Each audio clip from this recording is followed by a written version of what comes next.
नमस्कार, येडेश्वरी साडी सेंटरमध्ये तुमचं पुन्हा एकदा स्वागत आहे.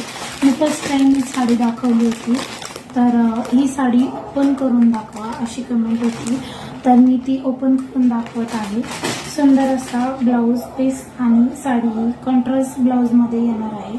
खूप सुंदर असा पदर आणि कटवर्कचं बॉर्डर येणार आहे पूर्ण साडीला. तुम्ही बघू शकता, खूप छान अशी साडी आहे. लिंबू कलर आहे साडीचा. आणि खूप त्यांचा प्रश्न होता की जिथे डिझाईन संपते तिथं ही डिफेक्टेड पीस, तर असं काही नाहीये. प्रत्येक साडीला हे असतंच. इथून डिझाईन कमी झालेली असते, त्याच्यामुळे इथं साडी वाढलेली असते. कमी वगैरे अजिबात नाहीये. हा खोचता पदर असतो. सो लवकरात लवकर तुम्ही बुकिंग करा. स्टॉक लिमिटेड आहे आणि किंमत आहे फक्त 500 रुपये. ट्रस्टेड पेज आहे. धन्यवाद.